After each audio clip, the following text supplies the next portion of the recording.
Hedhi ni mzunguko wa kawaida wa uzazi katika mwili wa mwanamke. Mzunguko huu una kanuni yake ambapo unaweza kutokea kwa kila mtu. Kuna baadhi ya watu wanapata hedhi kwa takriban siku 30, baadhi siku 28, baadhi siku 20, lakini pia wengine siku 35. Mzunguko huu una kanuni maalum kwa kila mwanamke kutokana na homoni zake na jinsi ambavyo yupo. Sasa kuna wakati baadhi wanaweza wakapata changamoto ya kuvuja damu mfululizo ambapo tunaita abnormal uterine bleeding. Kuvuja huko kwa damu kunaweza ni kule ambako kunazidi kuanzia siku 7 na kuendelea. Hali hii si ya kawaida. Utakuwa nami Daktari Lenny Komba nikikueleza kwa nini jambo hili hutokea na jinsi gani ambavyo unaweza ukalizuia. Sasa kama uko bado kujiunga nasi, bonyeza alama subscribe kisha kengele pembeni yake. Tuanze kuangalia kitu gani kinaweza kikasababisha mtu kuvuja damu mfululizo takribani kuanzia siku 7, siku 14, siku 35, siku 40, hata mwezi mzima. Kuna wengine wanakuambia bwana, nimevuja damu saizi takribani miezi 2 imepita. Sasa nini hupelekea changamoto hii?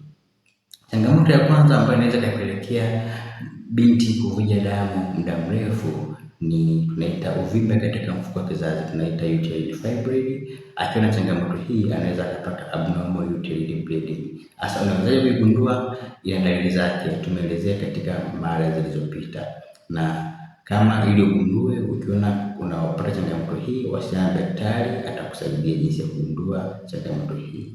Lakini pia kitu cha pili ambacho kinaweza kupelekea kuvuja damu kwa muda mrefu ni mabadiliko ya homoni. Homoni inapobadilika au kutokana na mabadiliko ya mazingira, inaweza kupelekea binti kuvuja damu kwa muda mrefu.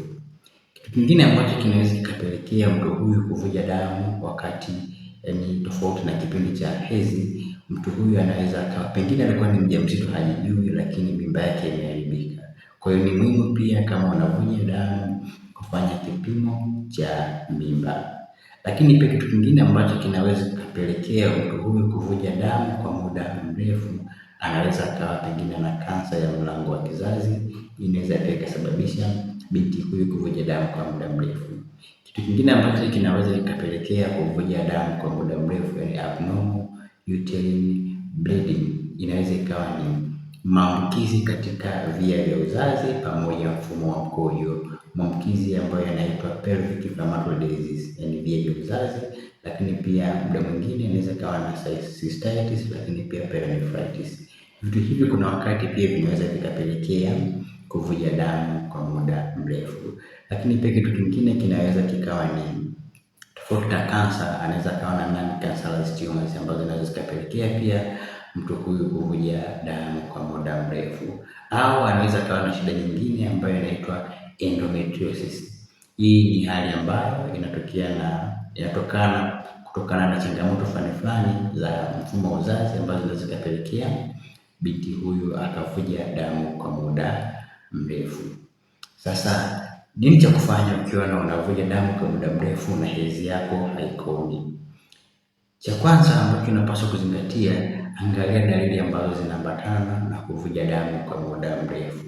Kama tumbo lako linauma, kama unapata kichefuchefu, unatapika, unaishiwa nguvu. Kwa hiyo zile dalili ambazo unazipata, hakikisha unawasiliana na daktari ili aweze kukueleza kwa makini nini chanzo cha wewe kuvuja damu. Kuna wengine anaweza kupitisha siku 7, siku 14, lakini baadaye inakata.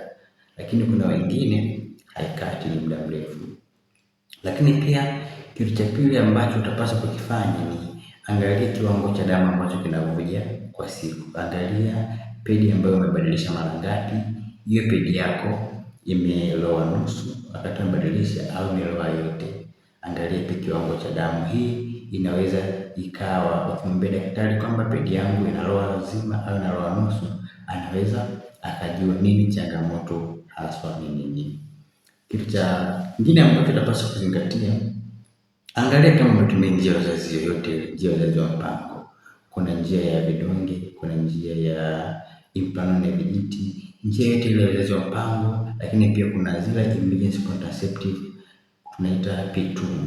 Nazo pia kuna wakati pia zinasababisha mtu kupata hizi mfululizo. Kwa hiyo angalia kama umetumia njia ya uzazi wa mpango hivi karibuni, na kama umetumia njia ya uzazi wa mpango, basi wasiliana na daktari ili aweze kukusaidia jinsi gani ambavyo unaweza ukaondoa hii changamoto ambayo imetokana kama ni njia ya uzazi wa mpango au mabadiliko ya homoni. Lakini hakikisha umewasiliana na daktari wako. Lakini pia kitu kingine, angalia kama umebadilisha mazingira. Kuna wakati ukibadilisha mazingira na hedhi pia inabadilika, mfumo wa hedhi pia unabadilika mpaka uzoe mazingira kwa baadhi ya wanawake na baadhi ya mabinti. Kwa hiyo ni vyema kuangalia kama ulibadilisha mazingira, umetoka sehemu moja kwenda sehemu nyingine, basi kama unapata changamoto hii, basi subiri kidogo, pengine itakaa sawa.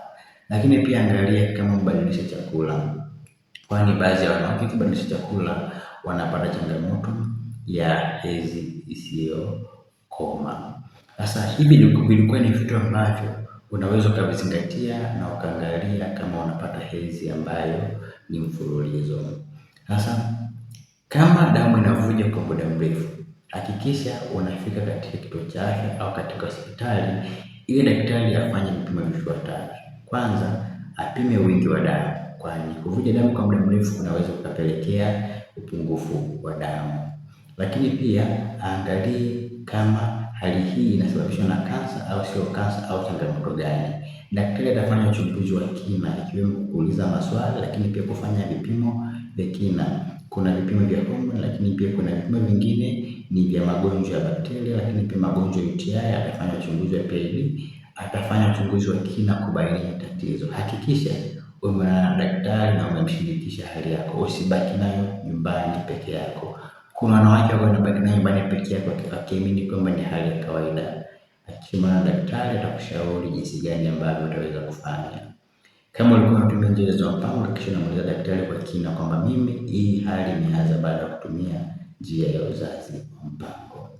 Kifupi, hali hii ni hali ya kawaida na inaweza kuzuilika ukitoa ushirikiano wa karibu na daktari wako. Nikuombe kama unapitia changamoto hii, wasiliana na daktari kwa ushauri zaidi, lakini pia unaweza kuwasiliana nasi kwa namba 0767443887 kwa ushauri zaidi. Tutashauriana jinsi gani ambavyo unaweza ukairekebisha hiyo hali yako. Hii namba ni kwa ajili ya WhatsApp peke yake, lakini kuna baadhi ambayo unaweza kutupigia. Nikutakie siku njema na Mungu akubariki. Ulikuwa nami Daktari Lenny Komba. Asante kwa kunisikiliza.